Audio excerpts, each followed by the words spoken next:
to the wheel of ultimate bullshit. Ultimate bullshit, that's right. We're at episode 3 now of this instantiation of our talk show, I guess. We did Friday Night Tactical. That kind of petered out. That was like a year and a half ago, I think. Kind of ran out of steam. Hopefully this will go longer. And I want to remind people that are watching or listening that I extract the audio from this and it's available as a podcast, so you can listen to it on iTunes, Spotify, iHeartRadio, a bunch of different places. It gets pushed out now every Monday. So if you would choose to listen to audio instead of video, you can do it that way as well. Okay, let's start. Let's start the bullshit session. Let's first spin to see who will start the bullshit session, and then we'll spin the topic. So let me shuffle this. Let me make it bigger on my screen. Shuffle this and spin it. Round and round she goes. Like apparently I am starting this week. Neal starts. All right. Rigged. Now let's go to the topic. I randomize it a few times. Full screen. Spin. A lot more options here. Oh no. No. Okay. What the hell does it say? Scenarios that play themselves. Yeah, scenarios that play interesting. themselves. And Stu, you and I actually talked about this a bit ago, and I think that's when I added it to the list. There was some. Interesting. I guess I'm starting, so I will start. And I think the premise of this is scenarios that have either terrain, orders of battle, SSR constraints, historical, whatever, that kind of tie the shoes of the players, that are playing the scenario. It doesn't give them a lot of options. It kind of forces the play to go a certain way that it doesn't give you a whole lot of freedom to do, almost anything you want in the ASL system, which is what's great about the system is it's so complex and open. You can approach tactical situations in a bunch of different ways. So, and right, absolutely. Stu, it doesn't have to be that. Whatever you can think of that might be a scenario that plays itself. But the one that I remember, and we spoke about this briefly the other night, Stu, is, and Scott will remember, is Camsin. And the classic, it's a classic scenario apparently, DTO. And I guess I can see how it is, but when we started playing it, I didn't fully wrap my head around the DTO and the SSRs that were part of that scenario, which involved, and help me out here, Scott, dust, heavy dust, I think, or insane dust, whatever the highest level of dust is. Yeah, heavy dust. Winds or some level of wind, I think. And then was there some blindness on top of that with the dust? I'm not sure you can have some blindness with dust. But it was a combination. There's a hindrance when you were firing into the wind direction. Maybe that's what it was. Maybe there was no sun blindness, but it was wind and heavy dust, which is what a Camsin is, right? It's a dust storm, essentially. And we started playing it, and I'm playing it from ETO tactics, right? And I'm pushing across the desert, and I'm like worried about getting in his line of sight. Well, there's line of sight everywhere, but his range, only to find out that it's everything's like a +6 at least, right? Not going to hit a damn thing. So as we played and we wrapped our heads around the DTO SSRs and what that implied to all the die roll modifiers and tactics, it started dawning on me, but that the only way to really get an effect on the Brits or each other, I was the Germans, Scott was the Brits, was to get in essentially point blank. Even then, I think it was at least a +2 modifier, I think, Wow. adjacent and or Yeah. overruns. That's the only way you could really have an effect on one another, at least from the German perspective. It was the only way for the Germans to have any sort of effect uh, in winning. I think the victory conditions were, I think there were 3 uh, hillock summits, 3 or Yeah. 4, Yeah. something like that. They Yeah. had to capture, and it was surrounded by sangers. I think there were like 12 sangers, and you had to set up in the sangers. Excuse me. Yeah, the only way to do that was to get in close, do overruns, and take them out that way. And to me, that's a scenario that plays itself because it gives you no flexibility in what you can do. I couldn't sit back and fire long range. I couldn't use really terrain. You could use a hillocks a little bit, maybe to get hull down with your AFEs, but not a whole lot to do in that scenario with DTO and all the SSRs going on. It was really only one way to play it.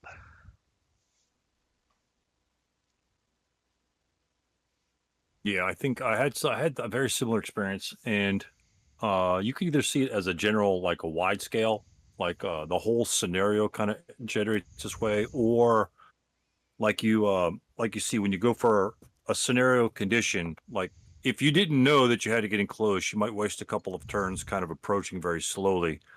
Um, I'll just give a real quick example of a scenario that I played at a tournament, and it was from the Sparrow Force, Housel.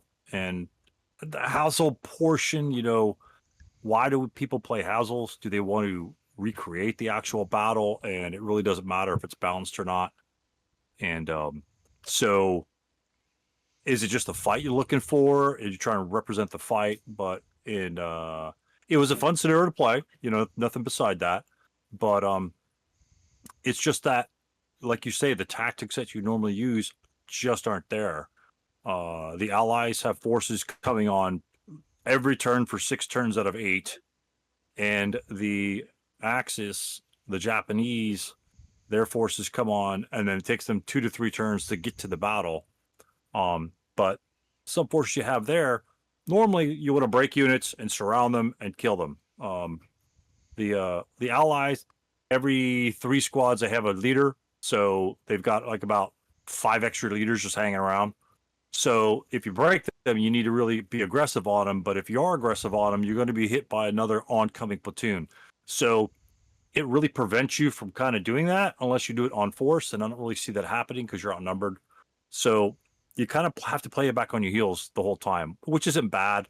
And then your big reinforcements come on at the end because they come on in a closer spot. Turn 5 or 6, they come on a lot closer. So they kind of like wham, slam into the battle. It felt too scripted for me. Again, it was fun, lots of fun combat, lots of good events, lots of things like that. But it just felt scripted. It just felt scripted. Mm-hmm. And in a smaller role, like within an interior of a scenario. And again, this is the very important thing, like when you check in your OB, especially if you have vehicles.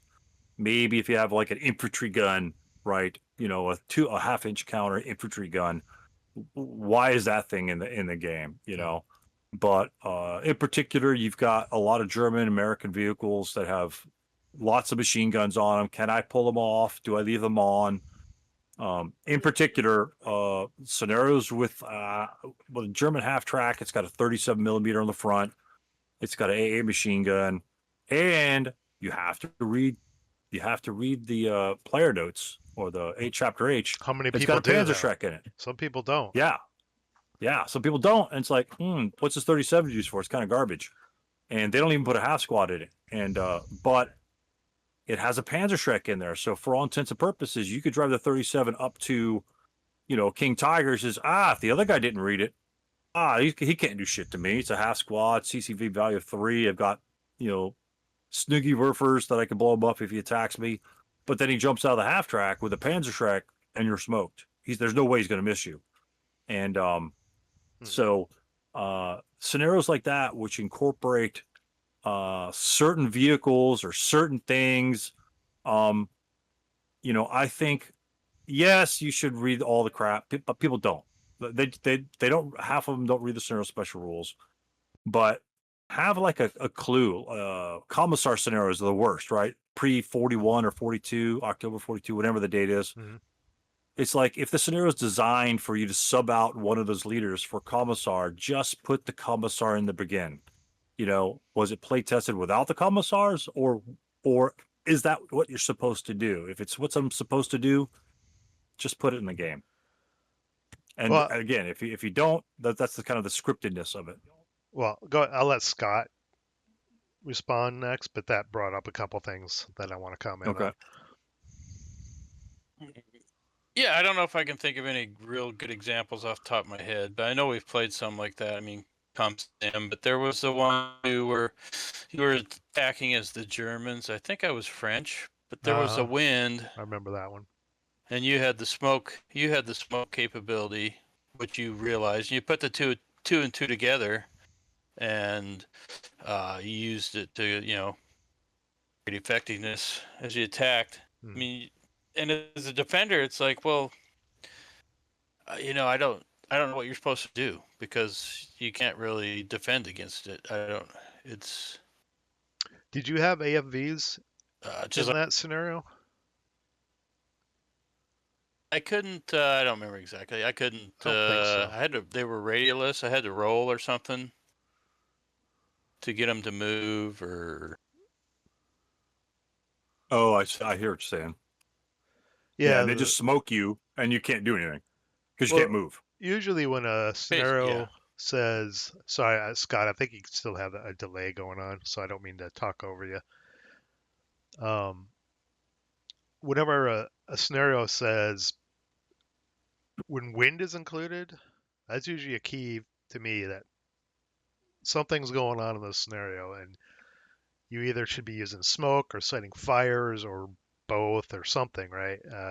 Right. Because almost every scenario starts with no wind at start. If it starts with wind, there's something you need to look at closer. Yeah. Yeah, 100%. And kindling is not applicable, is missing. Definitely something to look at, Kindling especially is your in favorite. recent scenarios, right? Old scenarios, they forgot them because there wasn't much trolling going on. But again, I don't if you've seen any of my replays, you know that I like fire. It happens. But in those particular scenarios, the fire was a risk for my victory conditions, right? If I have to burn fire, that fire can enter the VC conditions and I automatically lose them. Now, if it's like a get off the board and there's two giant wheat fields and one road and you've got 3 88s that are set on the road, you catch fire to the wheat fields. It's the same sort of thing where, like in Gavin Take or whatever that scenario is, oh, let's just entrench on the exit exit hex. Ah, come on, really? Well, there's usually ways to cheese a scenario. Maybe I should add that as a topic. There are some scenarios that you can just there's good one. Cheese tactics that you can use, right? That's one. Entrench on the exit, right in front of the bridge, right? Yeah. But one of your comments when you were first talking was about the commissars, and you're saying just add them, just add them, right? Or put them in the order of battle. How do you feel about some designers are like the small tables where you can spend points. Right. Is it? Is it shelling or somebody really likes it? I think Twilight of the Reich had every scenario had it. Now that adds variability. How do you play test it? But does that go against scenarios that play themselves by giving you more options? I don't know. What do you think? More variability and chaos. You would think it would have to. Like you say, I mean, there'd be, a lot of different ways scenario could go. You would think. I've always looked at it as like a cool option. Yeah, if they're viable. On the Sparrow Force scenario that I was describing, pretty much you have chits and you have a certain amount of points that you could spend per turn, you could save them, and then you could spend them on a turn by turn basis, and you could buy reinforcement groups. Almost every single group was identical, so it's like, okay, 3-4-4-7s or 3-3-4-7s, big deal. LMG, one guy didn't have an LMG, not going to make that big of a difference because most of the orchards were there. So in our scenario, it really didn't make that much a difference, especially balance wise. It wouldn't have made any difference whether I brought, the 4-4-7s on first, the second guys. There's no way you could play test that. Scenario's too big. But like if I get an MMG over a demo charge versus this, I think maybe that only changes it in so much that, like, if I buy a demo charge, offensive or defensive, it's going to change kind of what you do. But defensive, I think it's better for the defender to buy a demo charge, because then you could, like, if there's a level 2 building ahead, set that bad boy in there, blow that some bitch up, and just rubble that building. And hell, you could wait until he gets in there too, and just go for that. But that's kind of minor because you can play around that. But I think it seems like it gives the players, more to buy in the scenario. It's like, okay, these are the decisions I get to make, but I guess it's sort of like whatever you want. Initially, I mean, for some scenarios, if there's a bunch of them, if you have a ton of units, right? I want something to tell me, okay, I want, these 6 squads that set up on, within 5 hexes of H5 or something like that, to kind of like do a pre-setup. So that makes it go quicker for the players, right?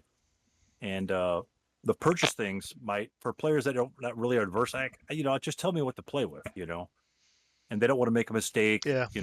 buying something wrong. Some people So, don't like shit, I that. should have bought that. And so it's kind of, the players kind of want to go with that. I kind of like it. I like it overall, but I don't think it affects too much unless it's just too powerful. I mean, obviously they got to set points to each one of those items, right? I got my tank might be worth like 6 points, and HMG's probably worth 5 or something like that. Mhm. So What do you think of this? Just came to me while you were talking, Stu. Scenarios that play themselves. I really love the guards counterattack, but I've played it enough times between squad leader and full ASL to get the feeling at this point that it's kind of a scenario that plays itself. There's only so Right. many ways you can approach it in that terrain, and maybe it's the same question goes for things like, and I haven't played it, like Red Barricades, some of the campaign games. I don't know. Maybe we should bring in Red Barricades expert on here, but how much tactics go into that? It seems to me that it's just a bloodbath in every building, just close combat, and yeah. Does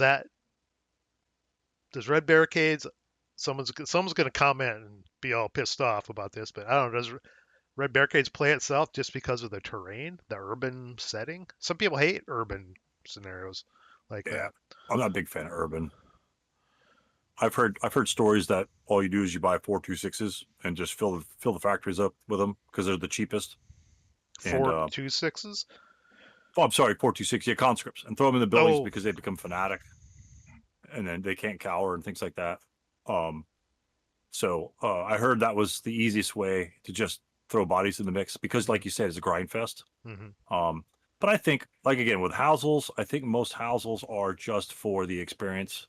I'm taking, a bridge too far, I'm to Arnhem Bridge. Yeah. I'm, paratrooping in over here, stuff like that. I'm the same Marigolese, I think it's people, it's like they're kind of literally in the movie, and the maps are great, right? Yeah, how much balance is even involved in them, to be honest? Yeah. I've heard a lot of them are just terrible. I heard the Camphor Pipe ones are terrible, but again, it's SS versus Americans, you just blast it out. So it all depends on what you're looking for in your gaming experience. So, but yeah, playing themselves, maybe it's good for newer players. I think that'd actually be a nice scenario list because everyone say, hey, what are some great scenarios for beginners? I think those scenarios would be the perfect ones for beginners because then they won't have to figure out what strategies to use. Like, okay, guards counterattack. Okay, I'm across the street from the building I need to take. Okay, what the hell do? I fire, and then run into the building. Yeah. You know, Maybe I mean, you don't Veerville have to is worry kind of the about shit. same way, I guess. There's only Yeah. so many And ways you can so, approach it. right. But I think they could be useful for that. And they're usually quicker scenarios. So I don't know, but I like a little leeway. I just like to be able to, attack left or attack right or attack in the middle and be effective in each pathway. Mhm. I look at some maps and there's an 8, a 5 Well, I was hex gonna say, I marsh. mean, we've played quite a few scenarios where Go ahead. Bueller. we played quite a few scenarios where the attacker has to cross the board or exit, or occupy something on the far side of the board, and the way the map is set up, there's not too many, Hmm. different avenues of approach that they Yeah. can accomplish it in the time they have. So, in my mind, it's kind of, well, it's like I kind of thought you would, because that's kind of what you have to do. So, Yeah. it kind of sucks that way. Especially the smaller the scenario. If it's a one map affair, there's probably only one avenue of approach, that you're going to take, that the attacker's going to take. A bigger board, bigger layout, or a campaign game, you have more options. Yeah, for sure. But yeah, in those cases, it's very similar to like the avid approach, or you have to take the one building and then you just split up into a ton of half squads and just occupy every level because that's the strategy. I avoid those like the Are we plague. getting into cheesy tactics? Well, that's like, I mean, if you've got just enough Body units, if we're blocking. equal amount of units, I just deploy. I think I would like to see some of those scenarios and a lot of special rules that are coming out in terms of vehicles abandoning and then taking a position with the crew. A lot of guys are kind of tired of that. I think I think they should do the same thing with the, if I don't split them up in the half squads again, if they play test it properly, if you don't split them up in the half squads, can you still be effective in winning like half the number of games? Or if I do split in all half squads, I win like 80%. If that's the case, prevent half squad, deployment beyond 10% at any given time, unless you're CR'd, of course. So, and that way it limits those guys in performing that tactic, because again, most players just want to play. They want to move their squads up and shoot and things like that. And that's all. And just have fun about it. But if you play the one guy that, I'm just going to deploy everybody, and it's almost like in Starter Kit where you body block. If you have to get off the edge of the board, I'm just going to body block you. You can't do anything about it. So, I mean, to some extent, you can do that in full ASL too. Right. Yeah, you can even do it to some extent with broken units. I did it to Scott in Niskemi Biscari Highway. Yeah. I think there was that's huge. Right at the end, there was I kind of had an epiphany. It was near you had to capture like 2 of the 3 victory buildings or something like that, Scott. And I had a broken guy, I think, in one of the victory buildings. Like, he didn't have to route. And I was like, I could route him back to my leader. I'm like, no, I'm just gonna leave him there. I don't care. And it kept Scott from just running into the building. Plus, I put mines around the building, so he had to run adjacent to it, and he ran right into my mines. So, yeah, you can use half squads to do that kind of stuff, or broken squads to do that kind of stuff too. Block them. Yeah. Sacrificial lambs. And so I mean, if that's, I don't mind. Like you say, you were kind of thrown into that position, and that allowed you to do that. But when you see a person, it's sort of like the Japanese, right? Oh, I see you, I'm gonna break, self break, and now I got 2 half squads, and now they can do other effective things. Would they do that? Let me get my cheesy notes down here. Yeah, would they do that? I mean, if the whole thing about not running backwards and I'm just and then break, and then the guy rallies you. Can you do that? Yeah. Yeah. I mean, really, if you have to do that, really, how good of a player are you? Just because you know some little chintzy rule. I mean, play by the rules, but we know so many rules are just broken anyway. But that's just like you say. People Wait a get minute, hit. you're the one that thought of that. Yeah. Well, no, I didn't think of that because Yes, I'm playing Japanese off. I bonsai with my guys. I got balls with my Yeah. guys. Bonsai. Bonsai. I love bonsai in my units. I try to do it every time. And there is a very good way to bonsai with Russians, or human wave and bonsai. It's especially with the Russians. It's very effective and very easy to hide. Because everyone. Anyway, I don't want to get off topic on that. We'll discuss that Yeah, some other time. we But could head off in a million different directions. yeah, but it's just and playing themselves. I like some variety. It's like, do you always bore sight the bridge, or something like that? Do the mines have to be placed on the bridge? Yeah. I don't know. I think mines, a lot of minefields. If players are free to put the minefields, they put them in the obvious spots, and therefore they really don't come into play. It's sort of like demo charges. Players put them in the wrong spots and want to use them. I don't know really what they want to be used for, but That's me. But I just never. I'll turn in late to scenario and I see like all the demo charge are still in play and they're like 8 hexes away from where the fighting's going on. It's like, Or mine's laying in the weeds back there. That's usually what happens. Yeah, and so it's like, I mean, obviously it's like, players aren't probably used to using demo chargers. They're kind of rare, but does a scenario depend on you? I mean, a lot of times if it's fortified or row house, especially row houses, they're really good row houses. I learned that in, I think, one of your guys' games. I think set against a row house wall and blow it. But I don't like any game that mandates that. It's a good way to get through the walls, without being shot. But very effective, and that's probably one of the best uses I've seen DCs. I've yet to see anybody on the defending side or the attacking side, if they want to keep a building, setting demo charges to essentially, prevent entry of that hex. And that's what it does, right? You can't advance in that hex because next turn I'm just going to blow this son of a bitch. And you're 36 -3, you're a goner. Scott, do you have anything? I don't want to talk over you. I think there's a delay. No, not necessarily. Yeah, my internet's kind of Yeah. Any scenarios that you had that were really dry in their play? It's kind of the same thing. Haha, Compson. Really dry. a lot of times, dry and dusty. I don't know. I've said this a million times. I think a lot of scenarios are like puzzles, and we're playing them, and I feel like I'm missing something. So a lot of times I just blame it on myself. But there's lots of times we finish a scenario, and I thought, if I could only play it again, after knowing what I know now. But yeah, That's So- that's the problem with this system. It's a good problem to have, is that there's so many scenarios. I think the amount that we've replayed is probably count on one hand, maybe, because we always say, should we play that Yeah. again? It's like, no.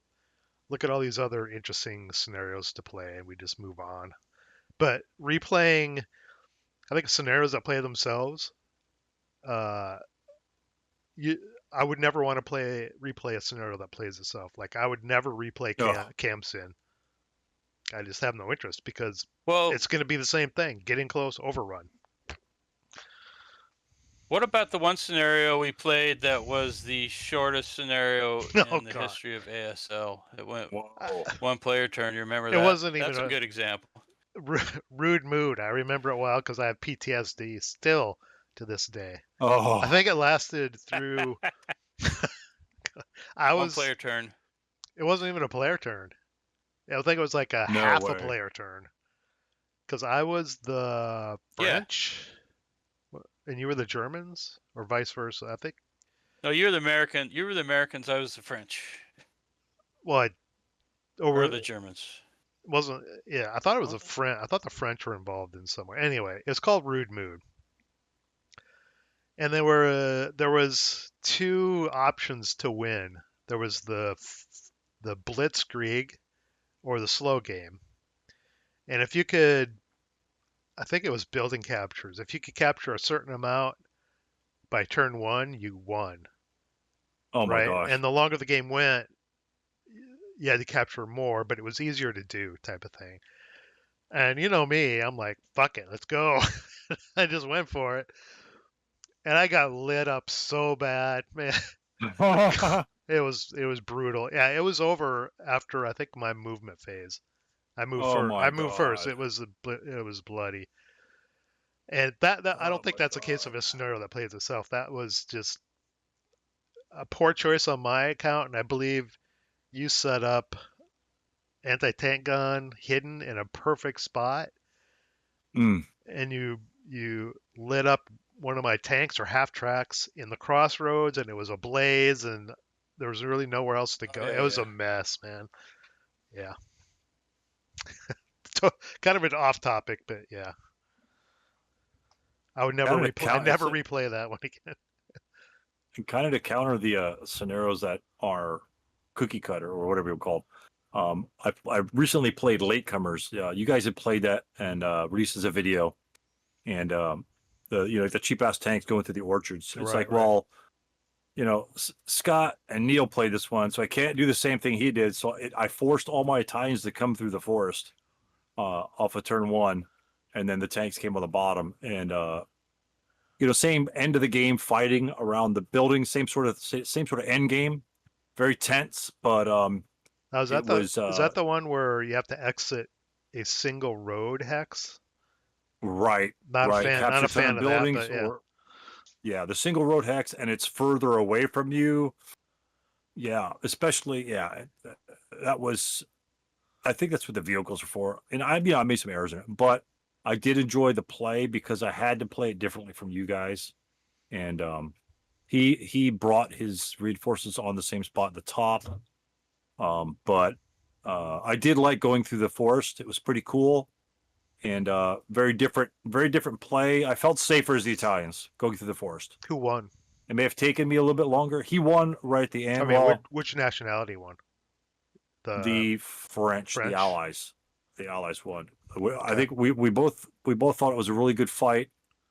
Um, I got more comments on it, but we could Did do that as another topic. The sniper, I rolled 4 12s in the game. 3 of them, two of them were mechanical reliability.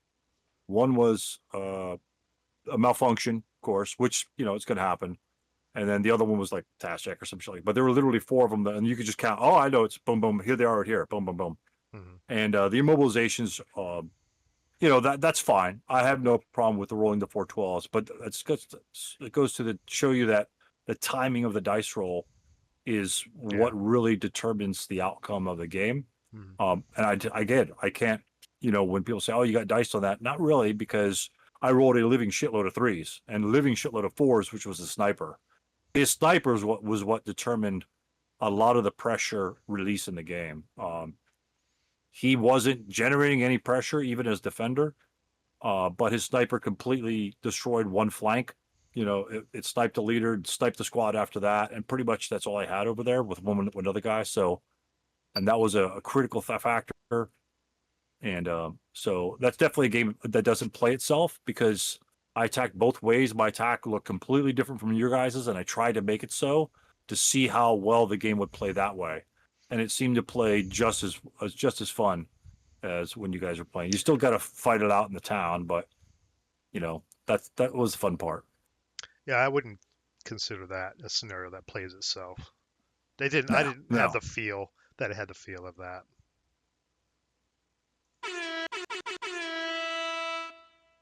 That's the 2 minute warning.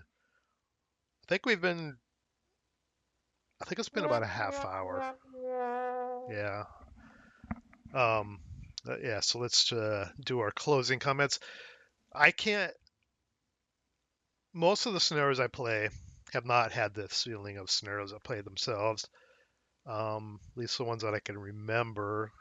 The one that stands out to me is Camson, and to some extent Blazing Chariots.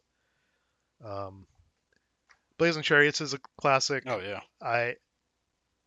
I'm gonna get hate mail and hate comments, but I honestly think it's shit. But what do I know? It's this: you're playing on a billiard table. Tanks come in like this. Oh, Whoever rolls the best is gonna win. Essentially, it's just a shoot off. I didn't really like it, and it just kind of plays itself. Same with Camson. And to some extent, like I said, the guards counterattack, but I love the guards counterattack. But again, there's only certain ways you can solve that puzzle from either side, really. all right.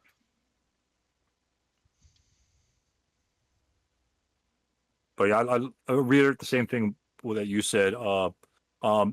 You know, they may be really dry, but again, I wish someone would instead of just making scenarios for the newbies that, you know, I think those are the perfect candidates for new players in those conditions, you know.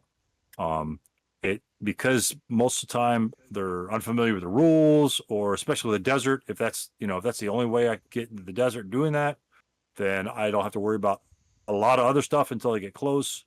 For new players, that can be very useful in building confidence. But for players that like to have a little more,